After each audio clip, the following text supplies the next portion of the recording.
এখন পর্যন্ত আপনার স্বামীও বলেনি তুই পর্দা করে চল, এখন পর্যন্ত আপনার স্বামী আপনার ছেলেও বলেনি যে আপনি নামাজ পড়েন জাহান্নাম থেকে বাঁচতে হবে। এরা আমাদের কি দরকার ছিল?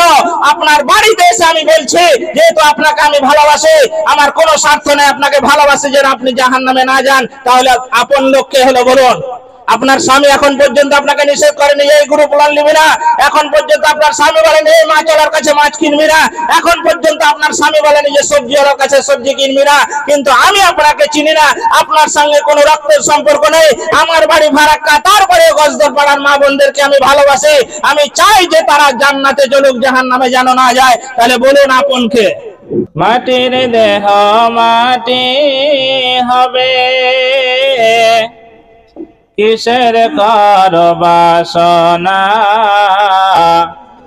জীবন প্রদীপ নিভিয়ে যাবে, আশা মিটবে না রে, আশা মিটবে না। আশা করে ঘর বাঁধিলাম, সাধের বালর চারে, সে ঘর আমার উড়িয়ে নিল সর্বনাশা ঝড়ে। আসলেতে সবই ফাঁকি, কবর হবে ঠিকানা, জীবন প্রদীপ নিভিয়ে যাবে, আশা মিটবে না রে, আশা মিটবে না।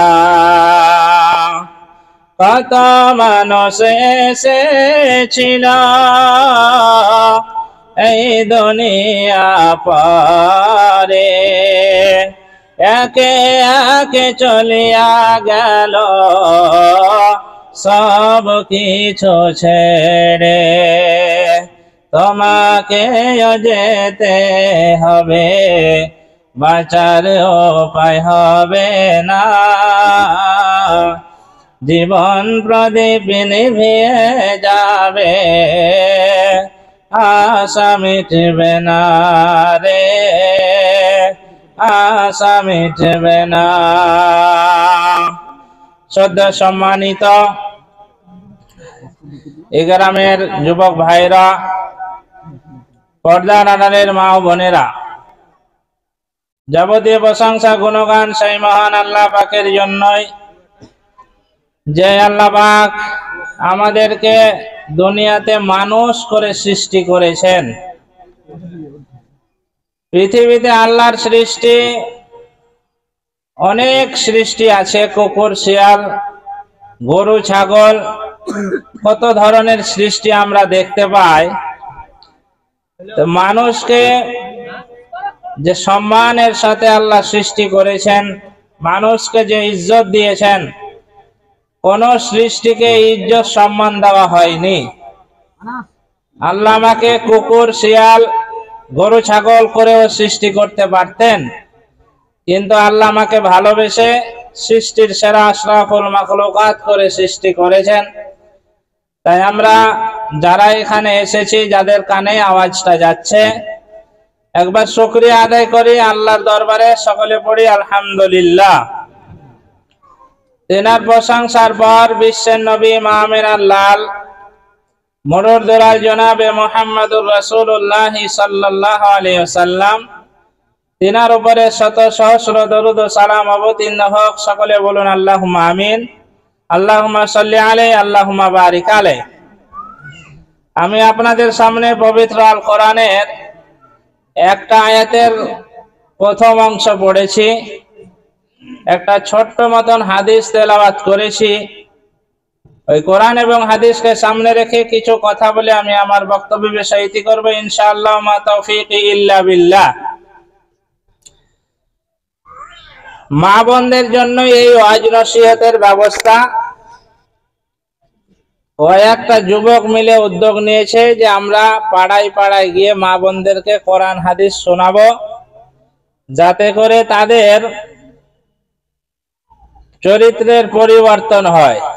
যেহেতু ছেলেদের জন্য জুম্মার মসজিদে জুমার দিনে খুতবা হয়, মেয়েরা খুতবা শুনতে পায় না, তাদেরও কোরআন হাদিস শুনতে হবে, তাদেরও পরিবর্তনের দরকার আছে, তারাও জান্নাতে যাবে। এই চিন্তা ভাবনা নিয়ে আপনাদের গ্রামের কিছু যুবক ভাইরা এই উদ্যোগটা নিয়ে এই প্রোগ্রামের ব্যবস্থা করেছেন। এখানে কোনো স্বার্থ নেই, দুনিয়াবি স্বার্থে আমরা এখানে আসিনি। আজকে শুক্রবার ছুটির দিন আমাদের, এখানে বক্তব্য না দিলেও মসজিদের বেতন আমাকে 10 টাকাও কম দিবে না। তারপরেও আপনাদের এখানে সময় দিচ্ছি, এসেছি শুধুমাত্র আল্লাহকে খুশি করার জন্য। যে আমার কথাতে যদি একজন মা বোনেন যদি ঠিক লাইনে আসে, তাও ওইটাই আমি ওর ওসিলে জান্নাত পেয়ে যাবো ইনশাআল্লাহ। এই উদ্দেশ্যে নিয়ে যুবক ভাইরাও প্রোগ্রাম করছে, আর আমরাও এখানে বক্তব্য দিতে ওই উদ্দেশ্যেই যাচ্ছি।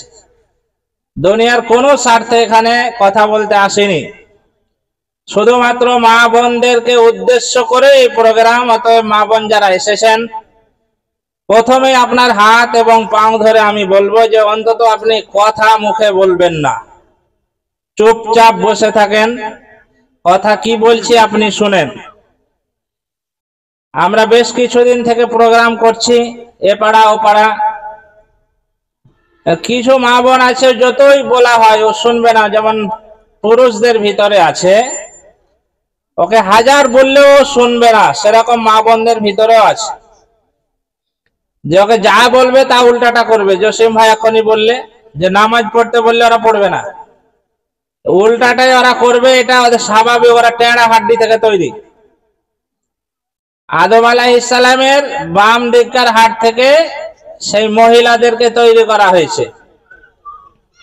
কোন পুরুষ যদি মনে করে যে আমি ওকে একবার বলে দেবো যে তুই নামাজ পড়বি, পর্দা করে চলবি, ও যদি মনে করে যে কিয়ামত পর্যন্ত যতদিন বাঁচবো ঠিক মতন চলবে, তো এটা ভুল ধারণা। এই ভ্যান আছে দেখবেন, ভ্যান, এই ভ্যানে যদি কেউ চাপে একবারে ধাক্কা মেরে যদি এখান থেকে ছাড়ে, গজদরপাড়ার মোড় যাবে? ড্রাইভার ছাড়া গজদরপাড়া মোড় যাবে? ও বাম দিকে না ডান দিকে টানে? ভ্যানের ডান দিকে না বাম দিকে? হ্যাঁ, ডান দিকে বেশি টানে। কেউ যদি মনে করে ভ্যানটাকে ঠেলে একবারে ছেড়ে দেবো, গজদরপাড়া মোড় যাবে না, ওকে টাল সারাইতে সারাইতে ওই ভ্যানের হ্যান্ডেল ধরে ঠিক মতন নিয়ে যায় গজদরপাড়া, তাহলে যাবে। মহিলা হলো ভ্যানের জাত, আপনাকে হ্যান্ডেল ধরে ওকে চালাতে হবে, তাহলে ও ঠিক চলবে। একটা বয়স্ক মহিলা মারা গিয়েছে, তোর স্বামী চায়ের দোকানে বসে চা খেয়েছে আর পেপার পড়ছে। নদীর ধারে গিয়ে থালা মাজতে গিয়ে পড়ে গেছে, নদীতে ডুবে গেছে। দেওয়ার নাতি একটা আছে, দৌড়ে চায়ের দোকানে যে দাদু দাদু দাদি পড়ে গেছে নদীতে, তুই পেপার পড়ছিস, দেখ তো বুড়ি চলে গেল। কইরে চ দেখি। নদীর ধারে গিয়ে বলছে এখানে ডুবে গেল, থালি বাসন সবলে ডুবে গেছে। তো নদীতে জোয়ার ভাটা আছে, একদিকে পানি গড়ায় জোয়ার, আর একদিক থেকে যেদিক থেকে আসে ওটা ভাটা। তো ও ওই ভাটার দিকে জোয়ারের দিকে যেছে, চ খুঁজে আসি তোর দাদিকে। তখন ওই নাতি বলছে, হ্যাঁ বুড়া, তোর কি মাথা পাগল হয়ে গেছে? দাদি চলে গেছে, সেই কি মাথা পাগল হয়ে গিয়েছে? ও পড়েছে নদীর পানিতে, ও যাবে জোয়ানে না ভাটাতে যাবে? ও যাবে জোয়ানে। তো বলছে বুড়ি তোর না আমার? বলছে বুড়ি তো তোমার। ওকে 70 বছর নিয়ে জীবন যাপন করছি, ওকে কোনো দিন সিধা পাইনি আমি। যেটা বলেছি তার উল্টাটা ও করেছে। আজকে ময়রা আর লাশ সিধাতে যাবে, ও জানে যাইছে। তো মা বোনদেরকে আপনি যেটা বলবেন তা দেখছি। কিছু মা বোন বেলজ্জা, বেশরম, বেহায়া, হিন্দু খ্রিস্টানদের মতন রাস্তায় চলাফেরা করে। আবার ওরা বলে যে আমরা মুসলমান, মরলে যেন আবার জানাজা হয়। ওকে ঢেকে ঢুকে কোনো পর পুরুষকে দেখতে দেওয়া হয় না। আমরা শেষ পাগলের পাগল। একটা মহিলা বেঁচে থাকা পর্যন্ত তার পর্দা ফরজ, মরার পরে তার উপরে পর্দা থাকে না। কিন্তু আমরা যতক্ষণ বেঁচে থাকে ততক্ষণ খোলামেলা বিয়ে বাড়িতে, অনুষ্ঠান বাড়িতে, আর বড় দিনে, আর এই আসছে ফার্স্ট নাইট ডে না কি বলছে, প্রথম জানুয়ারি ফার্স্ট, এই প্রথম জানুয়ারিতে পিকনিক মা বোনেরাও এখন চালু করেছে। এই মরার আগে আমরা উলঙ্গ করে মা বোনদেরকে দেখাচ্ছি, মা বোনেরা বের হচ্ছে রাস্তায়। আর মরার পর যদি অন্য কোনো পরপুরুষ দেখতে যাই, দেখি মুখটা শেষবারের মতো, না না তুমি পরপুরুষ দেখবে কেন? মরার পরে আর পর্দা করে কোনো লাভ আছে? আমার তো মনে হচ্ছে যারা পর্দা করে চলে না রাস্তায়, যাদের পেট পিট দেখা যায় রাস্তায় চলাচল করলে, যাদের পেট পিট দেখা যায় মাছ কিনতে গেলে আর সবজি কিনতে গেলে, তাদের মরলে ওই ঢাকা ঢাকির কোনো ব্যাপার না, তাদেরকে কবরে দিতে হবে না জানা যায়। আপনার এ পাড়ার কথা বলছি, মাছের হাঁড়িতে হাত ভরে সুবহানাল্লাহ মনে করছে ওর খালে তো ভাই মাছওয়ালা, একবারে হাঁড়িতে ভরে মুখ ভরে দিচ্ছে। মৌলবি আসছে তাও আর খেয়ালই নেই, পেঁয়াজ আর রসুন বালা এসছে তো মনে হচ্ছে মানে ওর নিজের মায়ের পেটের ভাই ওটা। আর এদিকে পেটে কাপড় দেখা, পেট দেখাইছে, পেট দেখাইছে, মাথা খোলা কোনো ব্যাপারই নেই। আর আল্লাহ রাব্বুল আলামিন পবিত্র কোরআনে বলছেন, ওয়াকুল্লিল মুমিনিনা ইয়াগযুদুনা মিন আবসারিহিন্না ওয়া ইয়াহফাযনা ফুরুজাহুন্না ওয়া লা ইউবদিনা যিনাতাহুন্না। আল্লাহ রাব্বুল আলামিন বলছেন, মুমিন স্ত্রী লোকদের বলেন তারা যেন নিজেদের চোখকে নিম্নগামী রাখে, নিজেদের লজ্জা স্থান সমূহের হেফাজত করে এবং সাজসজ্জা করে যেন তারা রাস্তাঘাটে না বের হয়।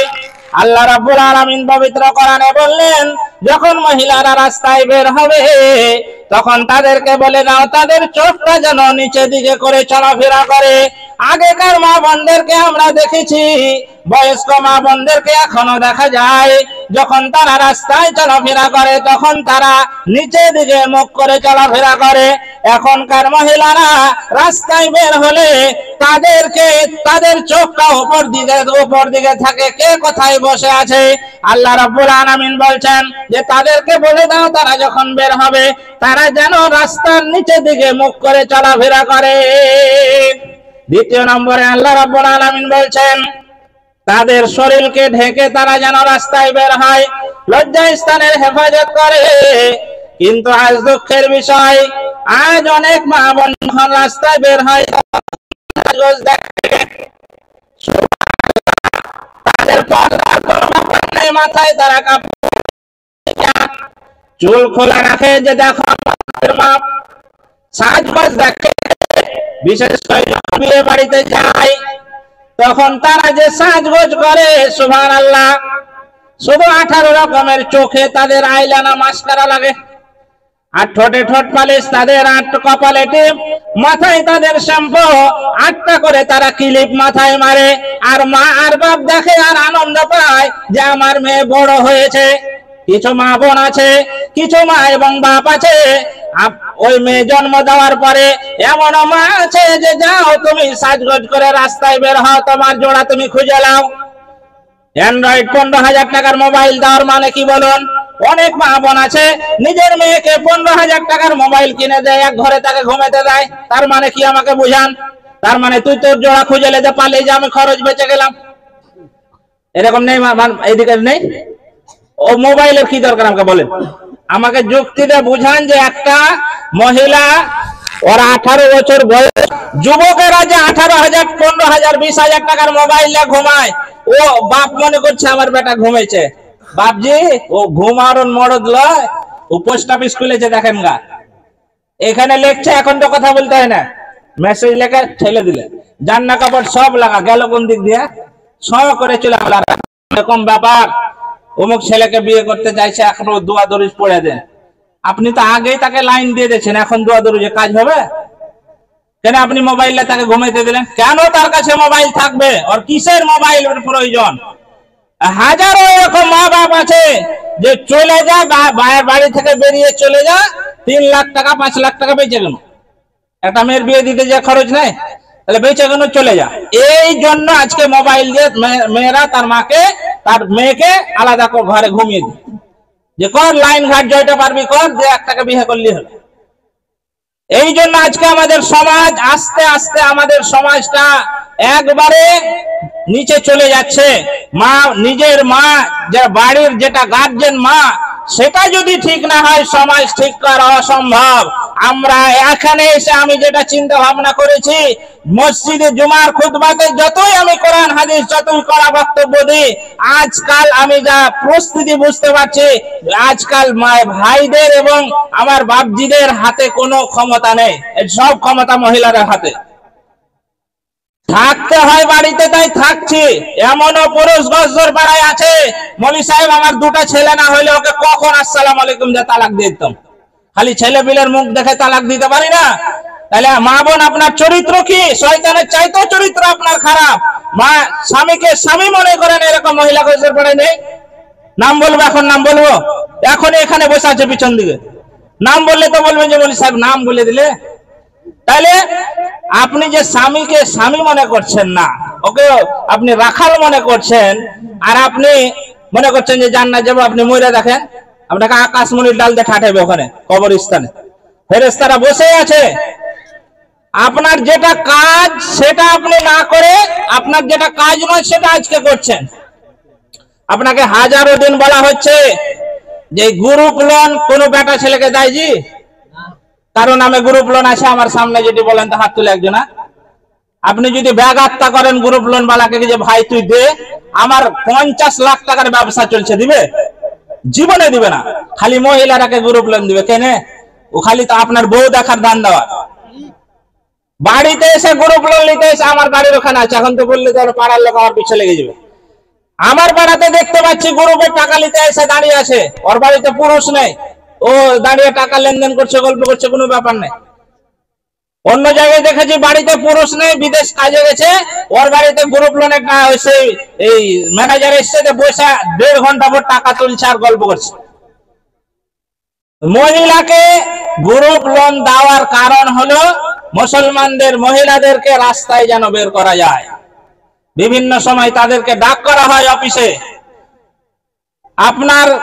আপনি কেমন পুরুষ যে আপনার স্ত্রী গ্রুপ লোন নিয়ে বসে আছে? আপনাকে তো ডুবে মরা উচিত বদনার পানিতে। আপনাকে বিয়ে করতে কে বলেছে আমাকে বলেন? আপনার স্ত্রী যদি গ্রুপই লোন নেবে তো আপনাকে বিয়ে করতে কে বললে? আপনি রোজা রাখেন গা? বিয়ে তো তখনই করা ফরজ আপনার উপরে যখন আপনি আপনার স্ত্রীকে চালাতে পারবেন, সংসারের খরচ জোগাতে পারবেন, তখন আপনি বিয়ে করবেন। কেন আপনি বিয়ে করতে গেলেন? তাহলে মা বোনদের যেরকম দোষ আছে, অবশ্যই পুরুষদেরও দোষ আছে। কিন্তু মা বোন, আপনাকে আমি এই জন্য বলছি যে আপনাকে আপন আপন বাঁচতে হবে সবাইকে। কিয়ামতের মাঠে কেউ কারো সাথ দিবে না, পুরুষ স্ত্রীর সাথ দিবে না, স্ত্রী স্বামীর সাথ দিবে না। আল্লাহ রাব্বুল আলামিন পবিত্র কোরআন মাজিদের মধ্যে বলেছেন, ইয়াওমা ইয়াফিরুল মারউ মিন আখিহি ওয়া উম্মিহি ওয়া আবিহি ওয়া সাহিবাতিহি ওয়া বানিহি লিকুল্লি ইমরিইন মিনহুম ইয়াওমাইযিন শাআনুন ইউগনিহি। আল্লাহ রাব্বুল আলামিন বলছেন, কিয়ামতের মাঠে মানুষ যখন বিপদে পড়বে, নেকির পাল্লা হালকা হয়ে গুনাহগারের পাল্লাটা যখন ভারী হয়ে যাবে, আল্লাহকে দরখাস্ত জানাবে, আল্লাহ গো আমাকে একটু সময় দাও, আমার কিয়ামতের মাঠে অনেক লোক আছে, অনেক পরিচিত লোক আছে, আমার আত্মীয় স্বজন আছে। আল্লাহ বলবেন, যা বান্দা, তুই যদি নেকি আনতে পারিস তাহলে তোকে আমি জান্নাতে দিয়ে দেব।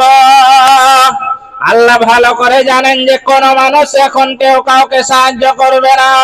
আল্লাহ কোরআন মাজিদের মধ্যে ওই জন্য আগেই বলে দিয়েছেন, ইয়াওমা ইয়াফিরুল মারউ মিন আখিহি, মানুষ বিপদে যখন পড়বে, কিয়ামতের মাঠে ভাইয়ের কাছে গিয়ে বলবে, ভাইজান দুনিয়াতে আমার কত তুমি উপকার করেছো, দুনিয়াতে কত আমাকে সহযোগিতা করেছো, তুমি না খেয়ে আমাকে খাইয়েছো, তুমি না পড়াশোনা করে তুমি আমাকে স্কুলে পড়িয়েছো, অতএব ভাই আমি এই কিয়ামতের মাঠে একটু অসুবিধায় পড়েছি, একটা নেকি আমাকে তুমি দাও।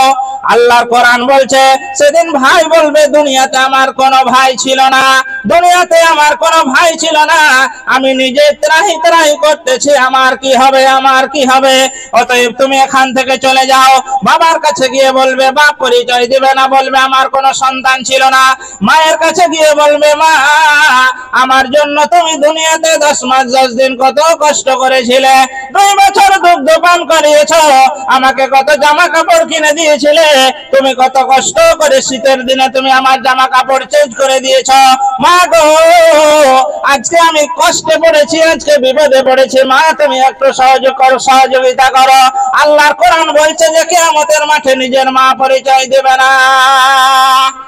তারপরে তার স্ত্রীর কাছে গিয়ে বলবে, অর্ধাঙ্গিনী, তোমার জন্য ফজরের আগে কাজে চলে গিয়েছিলাম, শাড়ি কিনতে বলেছো, তোমাকে শাড়ি কিনে দিয়েছিলাম।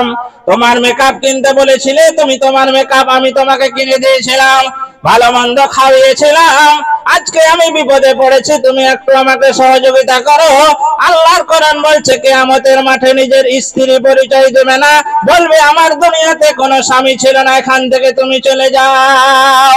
তাই মা বোনদেরকে বলছি, আপনি নিজে আমল করেন এবং নিজে বাঁচেন। কিয়ামতের মাঠে কেউ কারো কোন রকমের সহযোগিতায় আসবে না, কোন রকমের সহযোগিতা আসবে না।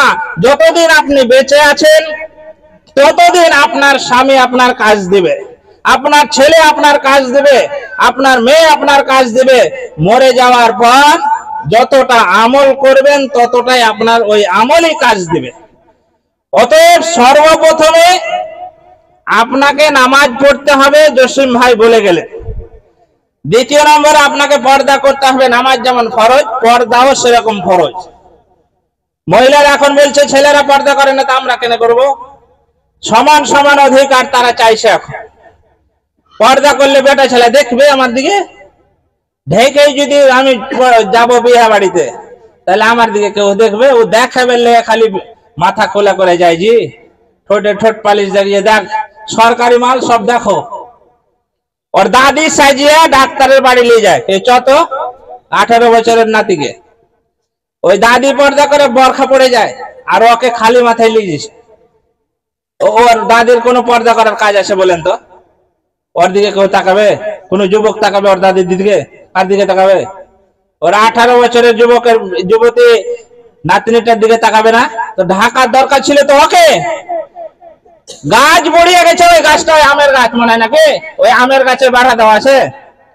বেড়া কখন দেয়? যখন গাছটা ছোট থাকে, উঠে ছাগল মাগলে যেন না খেলে। তো তোমার নাতির শরীরে, নাতনির শরীরে সবে যৌবন এলো 12 বছর, 18, 14 বছরে। এখন তো তোমাকে বেড়া দিয়ে রাখতে হবে, নাহলে তো ছাগল লাগবে। যে তুমি সমাজে বিচার দাও যে আমার নাতনির দিকে অমুক যেন অমুক কথা বলেছে, তো দেখবে না তো কি? বেটা ছেলে যদি নাই দেখবে তো কিসের লেগে বেটা ছেলেও? একজন লেখক বলছে যে কোন বেটা ছেলে যদি বেটি ছেলের দিকে না দেখার পরে ওর যদি কোনো কিছুই মনে না হয়, ও যেন হারবালের ওষুধ খায়। বেটা ছেলের তো চরিত্র দেখলেই তার মনে একটা অন্যরকম আসবে, এটা আল্লাহর সৃষ্টি। তাহলে আপনাকে ঢেকে চলাফেরা করতে হবে, এটা আল্লাহর বিধান।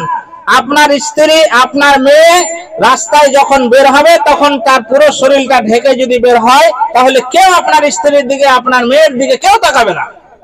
আজ পর্যন্ত দেখেছেন কোন বরখাওয়ালা মেয়েকে টিচিং করে কেউ? খারাপ চোখে কেউ দেখে বরখাওয়ালা মেয়েকে? কোন যুবক কেউ দেখে না। আমি তো একজন যুবক, আমি তো জানি।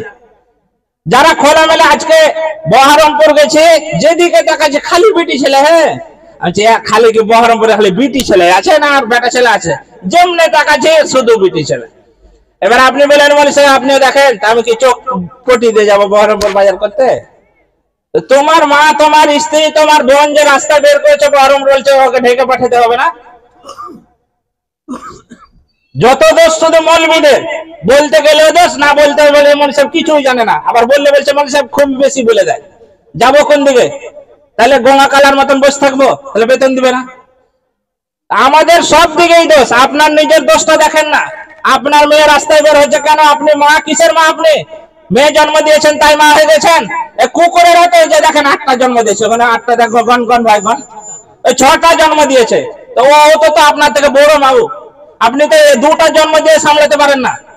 মেয়েকে ছেড়ে দিচ্ছেন, হায়া শরম নেই আপনার? মেয়েকে জন্ম দিয়েছেন 12 বছর 18 বছর যেমন যৌবন এলো তখন বলছে সাজগোজ ভালো করে কিন যত পারবি, আর যত বিয়ে যখনই লাগছে সাজগোজ করে চলে যাও, বিয়ে বাড়ি চলে যাও। দেখে পাড়ার যুবক যত আছে দেখে কে পছন্দ করছে? তবে তোমার হায়া শরম লাগে না? হায়া শরম কি আপনি বেলডাঙ্গার বাজারে বেচে খেয়েছেন? মা খালি জন্ম দিতে হলে মা হয়ে যায় না। মায়ের একটা সন্তানকে মানুষ করতে হবে, এটা আপনার দায়িত্ব। আপনি কিরকম মা যে আপনার মেয়ে রাস্তায় বিনা পর্দায় চলাফেরা করে। আর মায়ের মানে মা মা কিরকম, মা তো নিজেই বেপরদায় চলে, তো মেয়েকে কি শিক্ষা দিবে?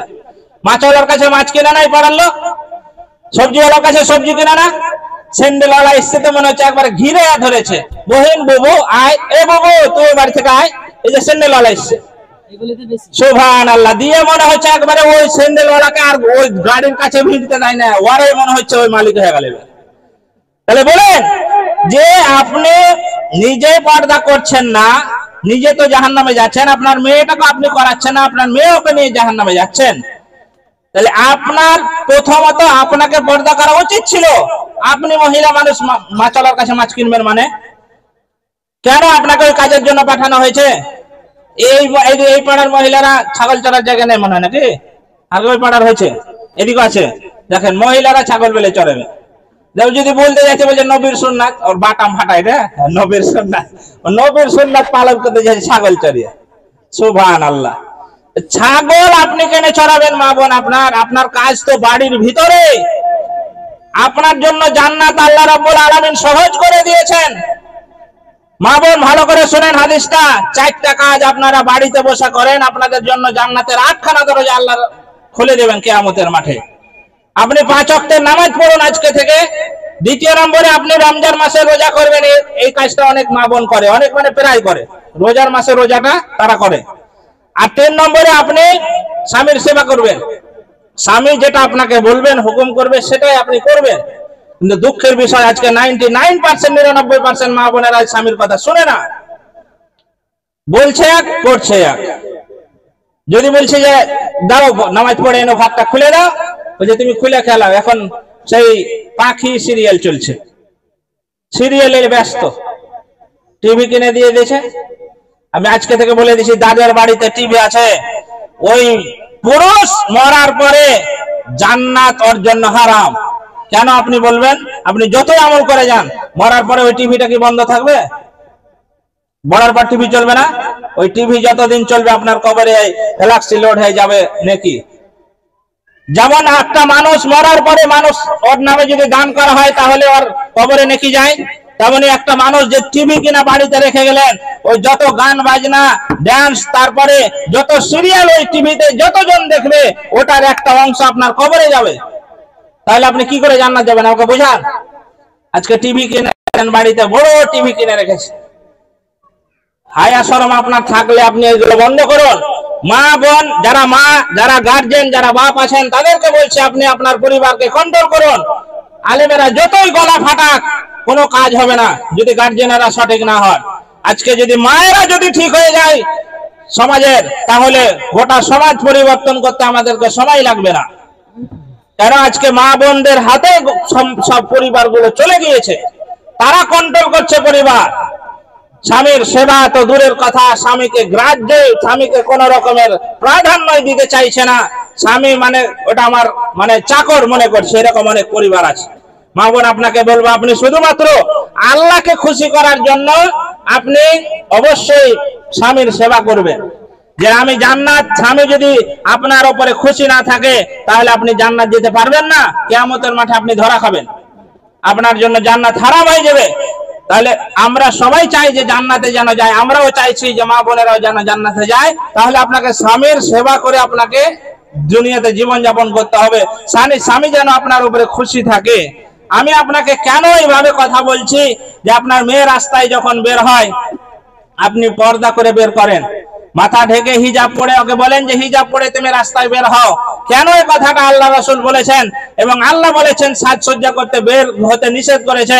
আল্লাহ নবী হাদিসের মধ্যে বলেছেন ক্বালাল মারআতু আওরাতুন ফাইদা খারাজাত ইস্তাশরাহাশ শাইতান। আল্লাহ রাসূল সাল্লাল্লাহু আলাইহি ওয়াসাল্লাম হাদিসের মধ্যে বলেছেন, যখন মহিলা রাস্তায় বের হয়, যখন মহিলা রাস্তায় বের হয় তখন অন্য পুরুষের চোখে ওই শয়তান তাকে সৌন্দর্য দেখায়।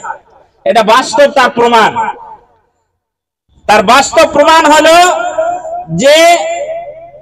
যে কোনো পুরুষ রাস্তায় বসে থাকলে একটা অন্য পর মহিলা যখন রাস্তা দিয়ে যায় সাজগোজ করে, তখন তাকে দেখে অটোমেটিক ভালো লাগে, অটোমেটিক ভালো লাগে, দেখলে তাকে ভালো লাগে। কিন্তু গবেষণা করে যদি দেখা যায় যে ওই মহিলাটাকে দেখলে যে ভালো লাগছে, ওর চাইতে সুন্দরী তার স্ত্রী। বাস্তবে ওর চাইতে সুন্দরী তার স্ত্রী বাড়িতে আছে, কিন্তু তার স্ত্রীর চাইতে তাকে সৌন্দর্য দেখাইছে কে? শয়তান দেখাচ্ছে। হাদিস প্রমাণ, শয়তান দেখাচ্ছে আপনার চোখে যে তোর বউয়ের চাইতে এই মহিলাটা সুন্দর, তার জন্য আমরা চোখ ফেলে দেখে বসে থাকে না অনেক যুবক, অনেক ভাই দেখে না? তাইলে আল্লাহ রাসূল যেহেতু বলেছেন যে সৌন্দর্য দেখাবে, শয়তান ওখানে কাজ করছে, আর এটা বাস্তব আমরা প্রমাণ দেখতে পাচ্ছি অহরহ। তাহলে আপনার মেয়েটা যখন পর্দা করে রাস্তায় চলবে, আপনি যখন গাও ঢেকে রাস্তায় বের হবেন, তখন আপনার দিকে কোনো পুরুষ তাকাবে না, শয়তান ওখানে কাজ করতে পারবে না।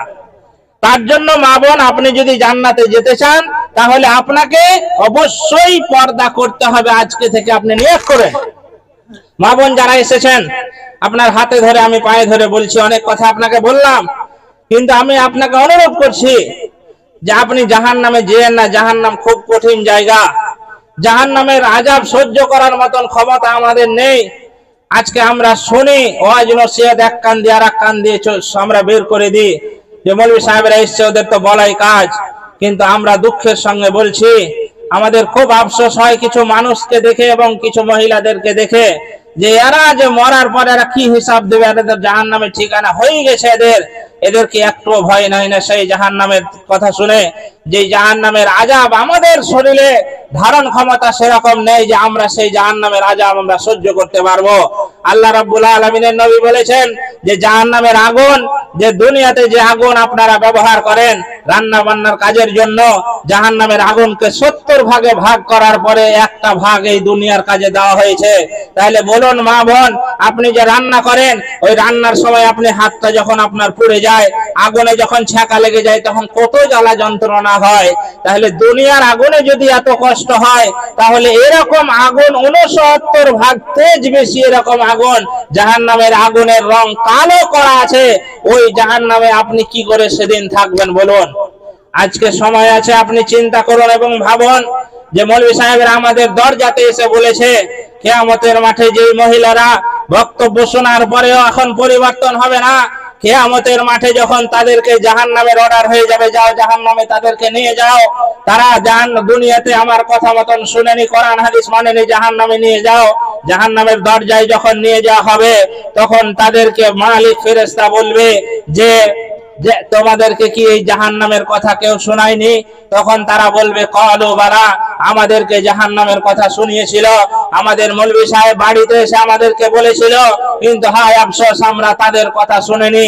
আমি কোরআনের আয়াত আপনাকে শোনাচ্ছি, সূরা মুলকের 9-10 নম্বর আয়াতে এই আলোচনা আছে। আল্লাহ রাব্বুল আলামিন সেদিন যখন অর্ডার দিয়ে দেবে জাহান্নামীরা, তখন বলবেন ক্বালু বালা, আমরাকে শুনিয়েছিল এই জাহান্নামের কথা, কিন্তু আমরা তাদের কথাকে মিথ্যা মনে করেছিলাম, তাদের কথাকে আমরা শুনিনি। হায় আফসোস যদি তাদের কথাকে সেদিন শুনে নিতাম, তাদের কথা শুনে আমরা যদি নামাজ পড়তাম, পর্দা করতাম, তাহলে আজকে আমাদের এই জাহান্নামে যাওয়া লাগতো না। কিন্তু সেদিন আফসোস করে কোনো লাভ হবে না, সেদিন আপনাকে পরিশেষে জাহান্নামে যেতেই হবে। যেই জাহান্নামের কষ্টের ভয়াবহতা আল্লাহ রাসূল সাল্লাল্লাহু আলাইহি ওয়াসাল্লাম হাদিসের মধ্যে বলেছেন, জাহান্নামীদেরকে যখন জাহান্নামে দেওয়া হবে, তখন তাদের রক্ত চামড়া গলে গলে জাহান্নামে পড়তে থাকবে, তাদের শরীরের মাংসগুলো খুলে খুলে পড়তে থাকবে, তারা চিৎকার করতে থাকবে যে পানি দাও, পানি দাও। তাদেরকে 1000 বছর তারা চিৎকার করতে করতে তাদেরকে এমন পানি দেওয়া হবে, আল্লাহ রাব্বুল আলামিন পবিত্র কোরআন মাজিদের মধ্যে বলছেন, জাহান্নামীরা যখন চিৎকার করতে করতে তাদেরকে পানি দেওয়া হবে, ফেরেশতারা এমন পানি তাদেরকে দেবে যে খাওয়ার সঙ্গে সঙ্গে পেটের নাড়ি ভুঁড়ি যেগুলো আছে গলে গলে পায়খানার দাঁত দিয়ে পড়তে থাকবে। মা বোন, আপনাকে আমি বলছি, আপনি বলুন কত গরম পানি হলে, যতই দুনিয়ার আগুনে আপনি তাপ দেন, যদি একটা পানিকে 10 দিনে তাপ দেওয়া হয় একাধারে, ওই পানি যদি আমরা খেই তাহলে আমাদের পেটের নাড়ি ভুঁড়ি গলে যাবে না, হয়তো কষ্ট হবে, কিন্তু আল্লাহ রাব্বুল আলামিন বলছেন যে তাদের খাওয়ার সঙ্গে সঙ্গে তাদের পেটের নাড়ি ভুঁড়ি যেগুলো আছে তাদের গলে গলে পায়খানার দাঁত দিয়ে পড়তে থাকবে। তাহলে কত গরম পানি আল্লাহ সেদিন আপনাকে দেবে। আজকে হাসতে খেলতে আপনি পর্দা করেন না, আপনি নামাজ আপনাকে কোরআন হাদিসের কথা বললে আপনার কানে ঢোকে না। আজকে আপনি যখন মরে যাবেন তখন আপনাকে আর কেউ শোনাতে যাবে না। মা বোন, আপনার হাত ধরে পাও ধরে আমি বলতে চাই যে আপনি আজকে থেকে তওবা করুন যে আজকে যা করেছি এতদিন, আমি আজকে থেকে আমি আর নামাজ ছাড়বো না। আজকে থেকে আমি পর্দা করে চলবো। আর মা চলার কাছে আমি বেপর্দা হবে মাছ কিনতে যাব না। আজ থেকে আমরা সবজি ওয়ালার কাছে আমরা বেপর্দা ভাবে সবজি কিনতে যাব না। আজ থেকে আমরা তওবা করছি, গ্রুপ লোন আর আমাদের গ্রামে থাকবে না, আমরা সব আজকে থেকে ছেড়ে দেব। আপনার হাত পা ধরছে, কোন মহিলা যদি গ্রুপ লোন থাকাকালীন মৃত্যু হয়, আল্লাহর কসম করে বলছে যে ও জান্নাতের জন্য হারাম। কেন? সুদের গুনাহ নিয়ে যদি মারা যান তাহলে আপনি জান্নাত পাবেন না। আপনাকে অনুরোধ করছি, এই জাহান্নামের ভয়াবহতা আপনি সহ্য করতে পারবেন না মা বোন। আপনাকে হয়তো শুনে একদিক দিয়ে হয়তো শুনতে এখন খুব ভালো লাগছে, এখন হয়তো আপনার অন্তরটা কাঁপছে যে না, জাহান্নামে আমি যেতে চাই না, এত কঠিন জায়গায়। কিন্তু আপনি বাড়ি যাওয়ার পরেই ভুলে যান যে মৌলভী সাহেব কি বলে গেল। জাহান্নামীদেরকে শুধু পানির কথা নয়, তারা চিৎকার করতে থাকবে, খাবার দাও, খাবার দাও। 1000 বছর তারা খাবার চাইতে থাকবে। আল্লাহ রাব্বুল আলামিন 1000 বছর পর তাদেরকে খাবার কি দিবে জানেন? যেগুলো জাহান্নামের রক্ত এবং পুঁজ নিচে জমা হবে, মাংস খুলে খুলে পড়ে যাবে, চামড়া গলে গলে পড়তে যেগুলো রক্ত পুঁজ জাহান্নামের তলায় জড়ো হবে, ওইগুলোই ফেরেশতারা তুলে সেই জাহান্নামীদেরকে খেতে দেওয়া হবে। জাহান্নামীরা খিদার জানায়, খিদার তাড়নায় সেইগুলোই তারা খেতে থাকবে। বলুন, আজকের দুনিয়াতে যদি আমাদের বাড়িতে হলুদ বেশি হয়ে যায় তরকারিতে, তাহলে আমরা খেতে পারি না। আজকে যদি তরকারিটা একটু টক হয়ে যায় তাহলে খেতে পারি না। তাহলে ওই মানুষটাই যদি আমরা আল্লাহ কোরআন এবং হাদিসকে না মেনে যাই, তাহলে কাল কিয়ামতের মাঠে জাহান্নামে তো রক্ত এবং পুঁজ আমাদের জন্য খাবার রিজার্ভ করা আছে। বলুন, কি করে খাবেন সেদিন? বলুন, আপনি আজকেও নামাজ পড়েন না, বেপরদায় আপনি চলাচল করেন। আরে দুনিয়ার মধ্যে, পৃথিবীর মধ্যে এখন গজদর পাড়ার মধ্যে মা বোন, আপনাকে আমি বলছি, যদি আপনার কেউ থাকে তাহলে আমরা মসজিদের ইমামই আপনার আপন। এখন পর্যন্ত আপনার স্বামীও বলেনি তুই পর্দা করে চল, এখন পর্যন্ত আপনার স্বামী আপনার ছেলেও বলেনি যে আপনি নামাজ পড়েন জাহান্নাম থেকে বাঁচতে হবে। এরা আমাদের কি দরকার ছিল? আপনার বাড়িতে এসে আমি বলছি, যেহেতু আপনাকে আমি ভালোবাসি, আমার কোনো স্বার্থ নেই, আপনাকে ভালোবাসি যেন আপনি জাহান্নামে না যান, তাহলে আপন লোক কে হলো বলুন? আপনার স্বামী এখন পর্যন্ত আপনাকে নিষেধ করেনি এই গ্রুপ লোন নিবি না, এখন পর্যন্ত আপনার স্বামী বলেনি এই মাছ ওয়ালার কাছে মাছ কিনবি না, এখন পর্যন্ত আপনার স্বামী বলেনি যে সবজি ওয়ালার কাছে সবজি কিনবি না।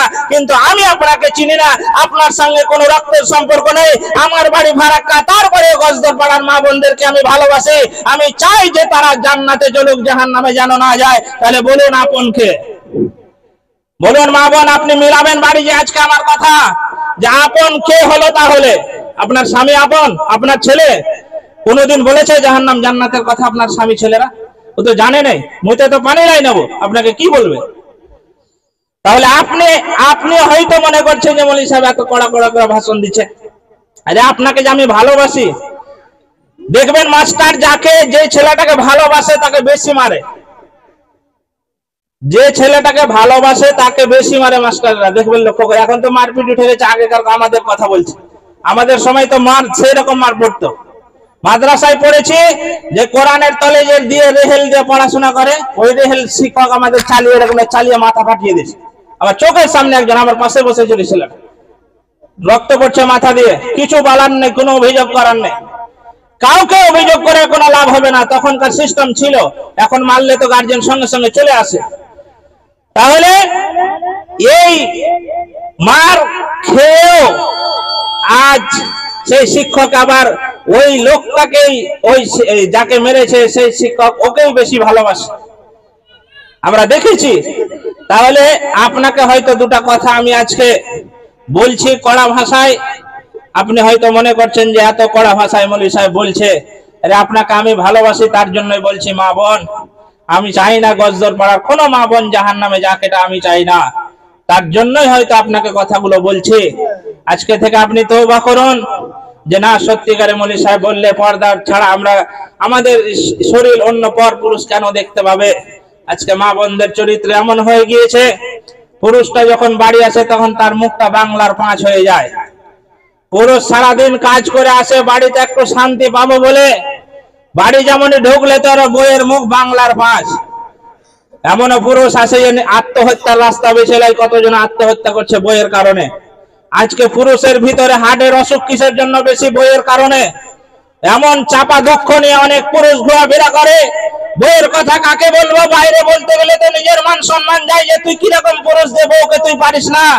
এরকম বুকে চাপা বেদনা নিয়ে অনেক পুরুষ ঘোরাঘুরি করতে করতে হাড়ের অসুখ হয়ে যায়। মা বোন, আপনি কিরকম চরিত্র? আপনি তো কুকুর চাইতে নিকৃষ্ট। আরে আপনার চাইতে তো কুকুরের চরিত্র অনেক ভালো। আপনার স্বামী যদি আপনার কাছে শান্তি না পায়, কিসের জন্য আপনাকে বিয়ে করে নিয়ে এসেছে? আপনি বাড়িতে এসেছেন, আপনার স্বামী আসছে, তখন আপনার হাসি মুখ দেখলে পুরুষদের অটোমেটিক সারা দিনের ক্লান্ত দূর হয়ে যায়। কিন্তু যখন স্বামী বাড়ি আসে তখন তার বাংলার মুখ পাঁচ হয়ে যায়, বাংলার মুখ, তার মুখটা বাংলার পাঁচ হয়ে যায়। আর যখন অন্য কেউ আসে তখন তাদের হাসি খুশি দেখে গে। মা চালার কাছে কি সুন্দর হাসির হাসি কথা, ওহ, সবজিওয়ালার সাথে কি হাসি হাসি কথা। আর যখন পুরুষটা আসে তখন তার হাসি হারিয়ে যায়। এরকম মহিলা কয়জন পড়ে নেই?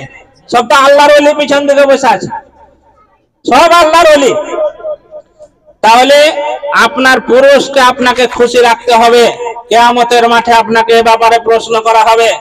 আপনি যদি আপনার স্বামীকে খুশি না রাখতে পারেন, তাহলে আল্লাহকে আপনি কি করে খুশি রাখবেন বলুন? একটা পুরুষের মন যদি আপনি জয় না করতে পারেন, তাহলে আপনি আল্লাহর মন কি করে জয় করবেন? আজকে অনেক পুরুষ মা বোন, আপনাকে গোপন কথা আমি বলছি, পুরুষ হিসাবে আপনি মিলাবেন আমার কথা। অনেক পুরুষ আজকে পরকীয়া প্রেমে জড়িত হয়ে যায়, স্ত্রী থাকার পরে অন্য মেয়ের সঙ্গে লাইন করে। এরকম পুরুষ নেই? আছে। আমার চোখে দেখা, আমার জানা মতে গজদর পাড়াতে আছে, অন্য মেয়ের সঙ্গে লাইন করে বউ থাকার পরেও। কেন করে? বউয়ের কাছে আদর যত্ন পায় না, তাই করে। যে মেয়েটার সঙ্গে লাইন করে ওই মেয়েটার কাছে আল্লাহ যা দিয়েছে আপনার কাছেও তাই দিয়েছে। শুধুমাত্র ওই মেয়েটা আপনার স্বামীকে সন্তুষ্ট করে, মুখের হাসি দিয়ে তাকে সৌন্দর্য দেখিয়ে তাকে আকৃষ্ট করে, আপনি সেটা পারেন না। সারাদিন সংসারের কাজ করছেন, রাতের বেলা আপনি খাওয়া দাওয়া শেষ করে স্বামীর জন্য একটু সাজগোজ করে থাকেন। স্বামী বাইরে থেকে আসছে, নামাজ পড়ে আসছে কি বাজার থেকে আসছে, দেখলে একটু আপনাকে যেন শান্তি পায় যে আমার স্ত্রীটা সাজগোজ করেছে। এই সাজগোজ করতে যে কোন মহিলা যদি আয়নার সামনে সে 1 ঘন্টা ধরে সাজে, তাহলে আল্লাহ রাসূল হাদিসের মধ্যে বলছেন যে যতক্ষণ সে আয়নার সামনে সাজগোজ করবে ততক্ষণ তার আমল নামায় নফল সওয়াবের, নফল ইবাদতের নেকি লেখা হবে। বলুন সুবহানাল্লাহ। কোন মহিলা সাজে? কারো বউ আছে হাত তুলেন তো এখানে। ভয়ে কেউ হাত তুলবেন, কেউ সাজে না তো। আর যখন ওর বিয়ে আসবে, ও সুবহানাল্লাহ, কে দেখে ওর সাজ, নতুন চাদর পরেছে, কি ব্যাপার যে জানো না তুমি, তোমার বিয়ে আসছে। তোর বিয়েটাই মানুষ মনে হলো, আর তোর পুরুষটা তোর মানুষ নয়। চাদর কিনে দিয়েছি তোর খালি বিয়ে লেগে, আমার লেগে কই একদিনও পড়নি। যত নতুন কাপ প্লেট আছে দেখবেন বিয়ে আসলে বের করে না? আপনার লেগে কোনোদিন বের করে? আমি আপনাকে অর্ডার দিচ্ছি আজকে কাপ প্লেট সব ভেঙে ফেলেন। কি ব্যাপার, ভাঙছো কেন? ভাঙবো না তো কি, তোর কাছে তো আমি মানুষই লাই। তোর বিয়ে বলে সব মানুষ। নতুন কাপ প্লেট বিয়ে, নতুন বালিশ বিয়ে, নতুন চাদর বিয়ে, মানে ওর বাপের বাড়ি থেকে যেগুলো আসবে সেগুলো। ওর ভাই এসছে নতুন চাদর, যেদিনই আপনি নতুন চাদর হঠাৎ বাড়ি থেকে বাড়িতে ঢুকবেন, দেখবেন নতুন চাদর পড়া আছে, জানবেন হয় কেউ এসেছিল না হলে কেউ আসছে। এটা আমরা ধরে নিই, কেন আমার জন্য তো পারবে না। তাহলে মা, আপনি মা, আপনাকে আমি বলছি, আপনার স্বামী তো সবচাইতে বড় মেহমান। আপনার স্বামী, আপনি আজকে একদিনের মতো মনে করবেন যে আমার স্বামী নেই, আপনি দেখেন কেমন লাগে। যাদের স্বামী নেই তাদেরকে জিজ্ঞেস করেন যে কি অবস্থায় তারা আছে। যাদের স্বামী মারা গিয়েছে তাদেরকে জিজ্ঞেস করুন যে তারা কি কষ্টে আছে। যারা বাপের বাড়িতে আছে, ছাড়ছুড় হয়ে গেছে, তাদেরকে জিজ্ঞেস করুন তারা কি যন্ত্রণায় আছে। কিন্তু আপনার স্বামী কাজ করে, যা চান তাই দেয়, আপনাকে নিয়ে এনে বাজার থেকে, তারপরেও স্বামীকে আপনি খুশি করতে পারেন না। আপনি মহিলা নামে তো কলঙ্ক। তাই স্বামীকে আপনি খুশি করেন। আল্লাহ যদি জান্নাত যেতে চান তাহলে নিজে পর্দা করুন, আপনার মেয়েকে পর্দা করান এবং স্বামীর সেবা করতে থাকুন। এটা শুধুমাত্র জান্নাত পাওয়ার আশায় আজকে আপনি বলছি, দুনিয়া আর কোনো লোভে নয়। দুনিয়ায় কি হবে না হবে সেটার দিকে না দেখে মা বোন আপনাদেরকে বলছি, 5 ওয়াক্তের সঠিকভাবে আপনারা নামাজ পড়ুন, পর্দা করুন আপনি সঠিকভাবে, বেপরদায় রাস্তায় বের হবেন না। এই কথা যদি শুধুমাত্র এই পাড়ার মহিলারা মেনে নেয়, সবাই আশা করি আশপাশের মহিলারা এখানে এসেছে, যদি মেনে নেয় তো কাল থেকে মাছওয়ালারা এমনি ঘুরে যাবে। ওরা আর মাছলিতে এখানে ঢুকবে না, যে কেউ মাছ নেবে না। আর যারা পুরুষ আছেন তাদেরকে বলছে আপনি বাজারটা তো পহলে রাত্রে করে দিয়ে যান। আপনার বউকে ওই সরকারি মাল ছেড়ে দিয়ে নামাজওয়ালাদের কাছে। কখন গ্রুপওয়ালা লোনেরা বউলে পালালো কে পালালো, এখনো এই গ্রামে হয়নি, এখনো মনে হয়নি এরকম ঘটনা। আমি আপনাকে দেখাবো ওই বেলডাঙ্গার ঘটনা। গ্রুপের টাকা আনতেছে আর বউ নিয়ে পালিয়ে গেল, এখনো বউ টাকা নিয়ে আসেনি। আপনার বউ পালিয়ে পালাইতে তখন টাইম লাগবে? ওই একদিন, দুদিন, 3 দিন, 4 দিন আপনি তো বাড়িতে থাকেন না। তাহলে ওই আপনি যে ছেড়ে দিয়েছেন গ্রুপ লোনের সঙ্গে আপনারা তো বাটাম ফাটাবে আপনি মরলে। তাহলে আপনি একটু বাজারটা করে দেন যে সবজি কাছে সবজি কিনবে না, বাইরে বের হবে ঠিক আছে, কিন্তু পর্দা করে যেন বের হবে। এরকম সবাই যদি আমরা আজকের এই পাড়াটা অন্তত আমরা নিয়ত করি, তাহলে আমরা অবশ্যই সমাজ ঠিক করতে পারবো। আর যদি আমরা মনে করি যে মৌলবীর কথা শুনবো না, তাহলে কিয়ামত পর্যন্ত ওয়াজ করলেও কোনো পরিবর্তন হবে না। তাহলে মাশাআল্লাহ, সত্য কথা সত্য বলতেই হবে। আমরা প্রোগ্রাম করছি প্রায় 1-2 মাস থেকে 1.5 মাস থেকে মনে হয়, কয়েকটা প্রোগ্রাম করলাম, কিছু কিছু পরিবর্তন আসছে। আমরা যা চোখে দেখতে পাচ্ছি ওই পাড়াতে যেমন অনেকগুলো দেখেছি যে অনেক মা বোন পর্দায় চলছে, এখন খুব বাইরে বের হলেও সেভাবে বের হচ্ছে। আস্তে আস্তে কাজ হবে। এটা আল্লাহর কোরআন, যেহেতু মুমিনের সামনে বয়ান করলে তার ঈমান বাড়বে, এটা আল্লাহর কথা। তাহলে আমরা আল্লাহর কথাকে শোনাচ্ছি মা বোনদেরকে, আশা করি আল্লাহ হেদায়েত দেবে এবং আস্তে আস্তে সমাজ পরিবর্তন হবে। তাহলে শুধু মৌলবীর উপরে যদি আপনি ছেড়ে দেন যে সমাজ পরিবর্তন করবে, এটা সম্ভব নয়। পুরুষ যারা আছেন তাদেরকে সাথ দিতে হবে, এবং মা বোন, মেন মা বোন আমাদের, যে আপনারা যদি আপনাদের পরিবারটাকে কন্ট্রোলে রাখেন, আপনি নিজে যদি সঠিকভাবে নামাজ পড়েন, পর্দায় থাকেন, স্বামীর সেবা করেন, আর নিজের ইজ্জতের রোজ হেফাজত করে রাখেন, তাহলে অবশ্যই সমাজ পরিবর্তন হবে। আমি শেষের সময় প্রত্যেকটা মা বোনকে বলবো যে আপনারা আজকে থেকে নিয়াত করুন যে আমরা ইনশাআল্লাহ নামাজ ছাড়বো না।